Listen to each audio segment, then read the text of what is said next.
और कैसे हैं आप लोग? आप लोगों को पता है जो एमपीटीटी की जो फर्स्ट राउंड की जो काउंसलिंग चल रही है, फर्स्ट राउंड के जो अलॉटमेंट आए हैं, वो अलॉटमेंट कुछ ऐसा है कि बहुत ज़्यादा कन्फ्यूजन आप लोगों के अंदर क्रिएट हो रहा है। कारण ये है कि आप जो प्लान करके रखे थे वो ना मिल पाया, जो आप सोचे थे वो भी नहीं हो पाया।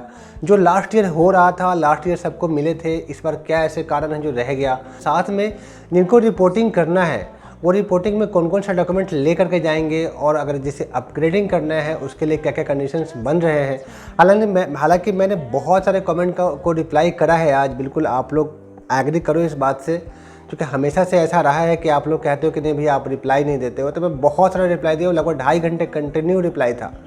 ठीक है, अब चूंकि अब जो होना है वो हुआ है, तो ऐसे क्या कहानी है, ऐसे क्या कारण है।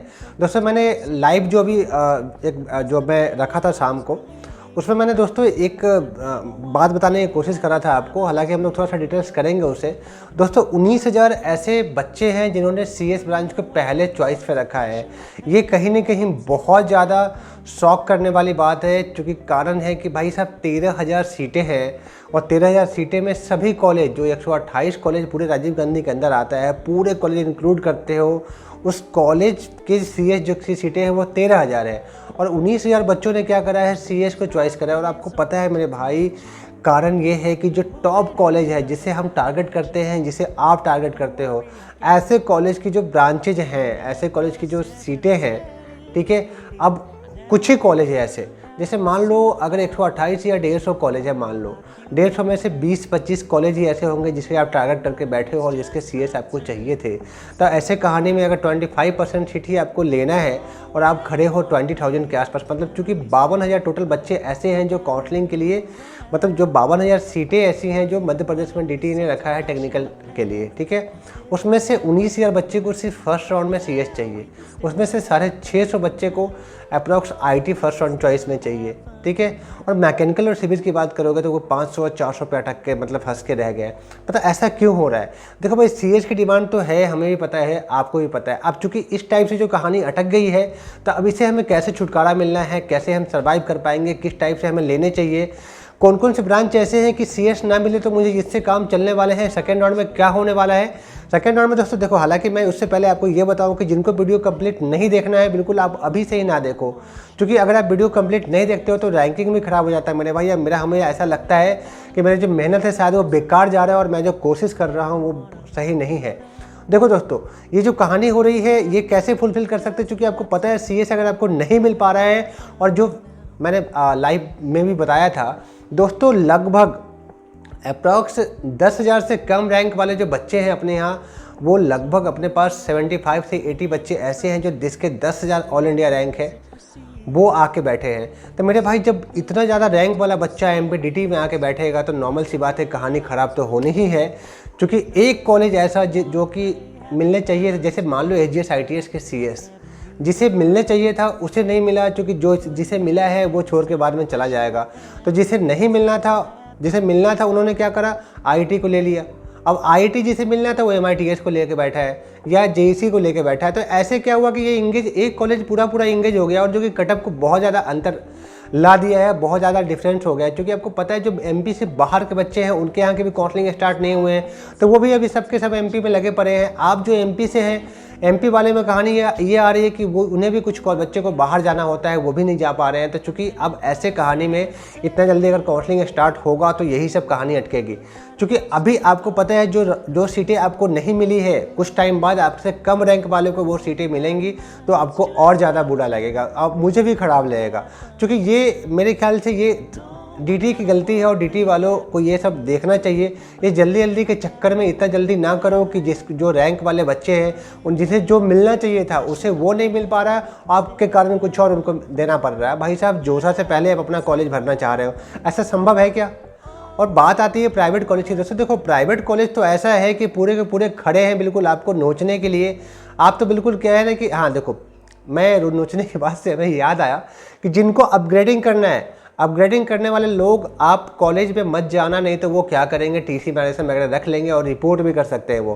तो अपग्रेडिंग तो खुद से करने ही करने हैं, और अपग्रेडिंग जो करेगा जिनको नया सीट मिलता है अपग्रेडिंग करने के बाद, उनको फिर से टाइम दिया जाएगा रिपोर्ट करने का। और जिससे नया सीट नहीं मिलता है, पुराने वाले सीट ही रह जाते हैं उनके पास, क्योंकि जब तक नया सीट नहीं मिलेगा तब तक आपको क्या होगा, जो पुराना सीट मिला हुआ सीट है वो छीनेगा नहीं आपसे। कब तक? सेकेंड राउंड तक नहीं, ओनली अपग्रेडिंग तक। तो अपग्रेड तो सबको करना है, मेरे ख्याल से सबको करना ही चाहिए। लेकिन आप कुछ लोगों ने, जहाँ तक मैंने कमेंट देखा है, बहुत सारे लोगों को रिप्लाई भी करा, तो मुझे जैसा लगा कि भाई साहब आपने गलती करा है। गलती ये है कि आप चॉइस फिलिंग के जो डिसऑर्डर है उसे आपने गलती करा है, वो नहीं होना चाहिए था। मैंने चॉइस फिलिंग बताया आपको, अगर CSIT चाहिए था तो बिल्कुल आप कॉपी भी कर दिए होते तो आज ये दिन नहीं देखने पड़ते आपको। चूँकि आप लोगों ने क्या करा है कि भाई किसी कमज़ोर ब्रांच को बीच में डाल के फिर नीचे वाले को ऐसे डाल के, मतलब अपग्रेडिंग करने पे भी आपको बेनिफिट नहीं होना है। तो ऐसा क्यों करना? आपको जो नहीं मिलना था वो सबसे ऊपर डालना था, उसके बाद जिसके चांस है उसके नीचे डालने थे। मतलब ये है कि पहले हमें जो नहीं मिलना हम उससे कोशिश करेंगे, जो मिलने वाला वो तो मिलना ही है। और मैं पहले से कहते आ रहा था कि अपग्रेडिंग में आपको एक कॉलेज अलॉट होना ही चाहिए, इसलिए मैं बोला था कि भाई सबसे नीचे किसी ख़राब कॉलेज को डाल दो। हालांकि जो बहुत परेशान है, जिसके रैंक 6 लाख 8 लाख है, उनको ऐसा कुछ नहीं दिख रहा था। पर्सनली मुझे कॉल लगाना, मेरा ट्राई रहेगा कुछ किसी अच्छे कॉलेज में अगर कुछ कहानी बनती है तो मैं वहाँ पे एडजस्ट करूँ आपको, ठीक है, वो तो होता ही रहेगा। और बात आती है दोस्तों, देखो अब क्या है, अब हमें क्या करना चाहिए। जिसको रिपोर्टिंग करने जाना है उनको वो सब डॉक्यूमेंट लेके जाना है ओरिजिनल, जो उन्होंने मतलब रजिस्ट्रेशन के टाइम पे अपलोड करा था। जैसे मतलब अगर आप MP से हो, किसी कैटेगरी से हो, तो 10वीं 12वीं आधार कार्ड तो होगा ही होगा, साथ में क्या है कास्ट, इनकम और डोमिसाइल भी आपको लेकर के जाना है। वहीं अगर आप MP से बाहर के हो तो MP से बाहर में आधार कार्ड 10+2 ये 3 कॉपी आपको लेके आने हैं और आने ही हैं। फ़ोटो भी लेके आना है आपको, ठीक है।